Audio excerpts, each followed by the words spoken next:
In this video, we're going to talk about all the other different types of assignments we can create that are not done through the Google Drive app. It's a little bit of a different experience, so let's take a look. We're going to make that assignment in the same vein that we made this Google Drive app assignment, but we're going to make it in a different way. So we're going to start by creating a new assignment. Let's go ahead and click where we want it to land and select Add Assignment. So let's give it our assignment title. This will be non-Google Drive app. Again, we have the same options. It's the same. Again, we have the same options here. We can put any directions we want listed here. We can put any links in. We can insert any content from images to YouTube videos, anything from our Google Drive that we want.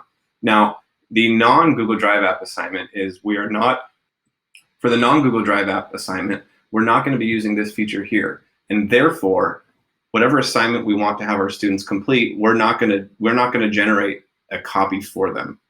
So this could be things like you want them to upload a file, like an image. Maybe you want them to create their own Google Doc and then submit the Google Doc to this assignment. Maybe you want them to create a video and they have to turn the video into this assignment. You know, there's tons of different types of assignments that we can create and have our students do beyond just a Google Doc or a Google Slides presentation that we're making an automatic copy for them. And that's what type of assignment this is going to be. And these are going to be a lot of the assignments that you create.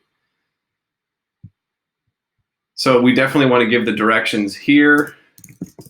What is the assignment? All those types of things. You can include links and resources. Again, the same options are here. We're not going to select this one here. Maybe the assignment is to upload an image that represents something. You know, maybe the assignment is record a video response to this question or reflect on this. You know, so students can also submit video responses, and we'll see that in the student view as well. So basically, the non-Google Drive app assignment are assignments you're giving students that you're not providing them with an automatic copy of whatever the Google Doc or the Google Slides is that you already have in your Google Drive. So they're going to be turning something in that either they've created or that is not done through this Google Drive app assignment.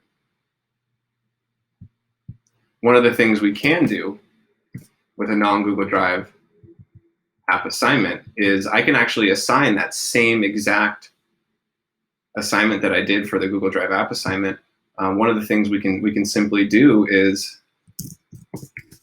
click here for your assignment.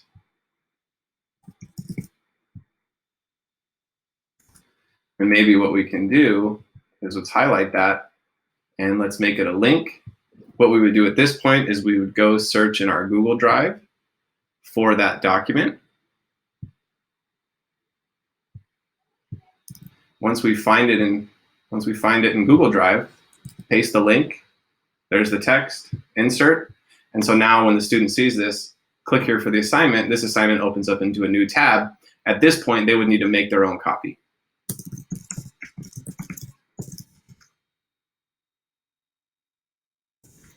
You probably want to have the directions there.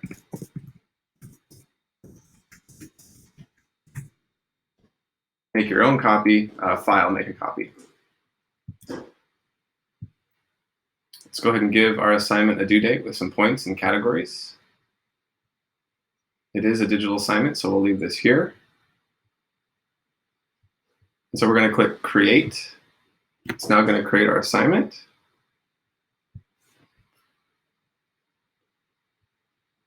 Here's our assignment here. Let's go ahead and click it. This is what the students will see, and we'll go to the student perspective in a second.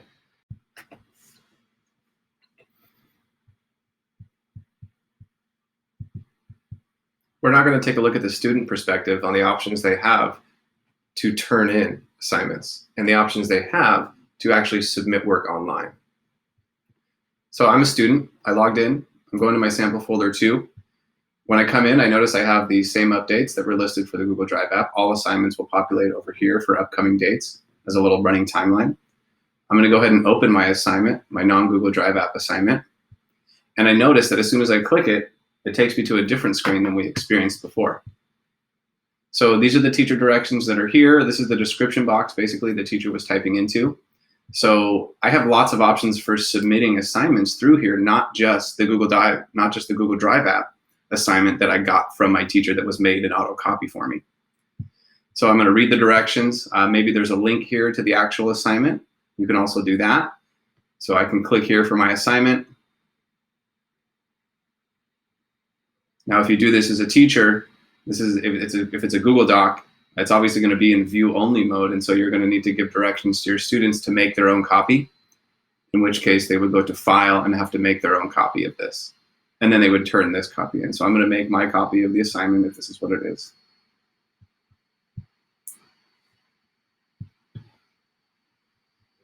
So I would complete the assignment here. Here's my copy. I can rename it if I want to as a student.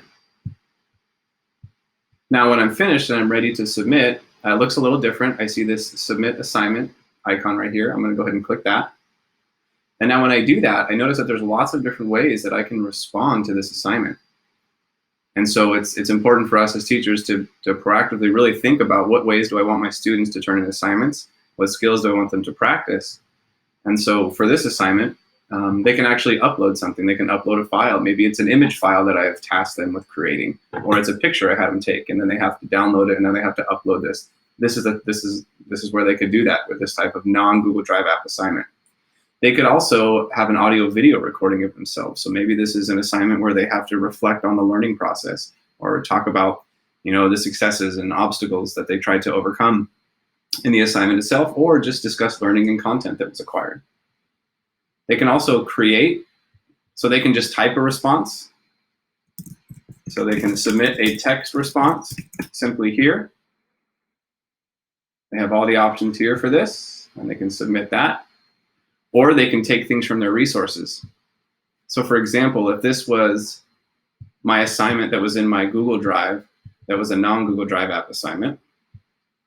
So this is just any Google Doc, or maybe I created my own Google Doc, or I created my own slideshow.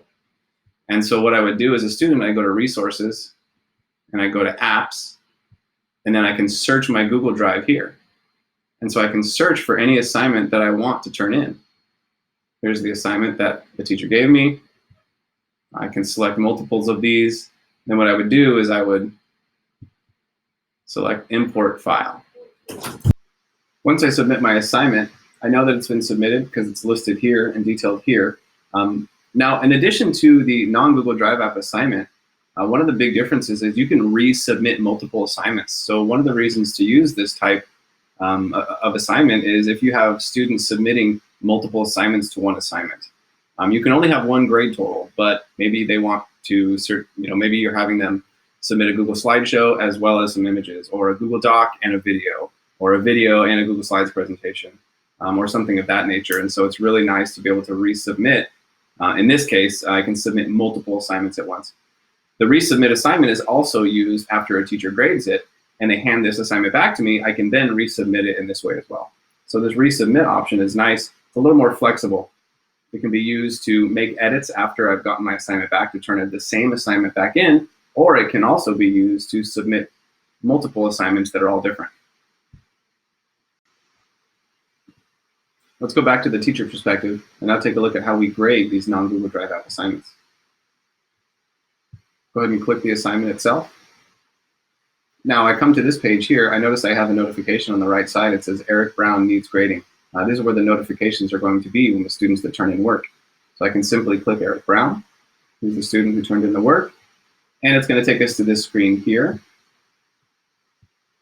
What it's basically done is taken a snapshot of the things that we see that the student submitted. So this was from the student's Google Drive app, although they had to make their own copy of it. They submitted it in. I can navigate at the bottom. If I had multiple students here, I can click through multiple students. Another thing that would appear is Eric Brown's assignment would be here. There will be arrows on the right and the left for me to scroll through and instantly see other students' responses as well. I have these options up here that I can as well, so I can scroll through the page, the document itself. I can zoom in and out if I want to. I can make comments that are here, so I can add a note.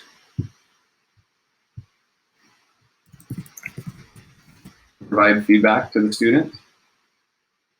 I can also select text. I'd like to, I can highlight it and then insert notes. I can strike out text if I want to give feedback and insert comments and strikeouts. I can also draw on this as well. And then lastly, I can download it as well. So many of the same features that are typically available in a Google Doc, I can do through Schoology here. I can add comments over here. I can give audio and video feedback if I'd like to, or I can upload a file as a resource for the student. And then finally, I can give this student a grade right here, make more comments as an overall guideline here, and then submit them. Once I'm done grading, I can click this X, and then I'm back to where I started. Now it says on time, 75 out of 100. If I go to the gradebook, his grade will be represented as it's indicated here.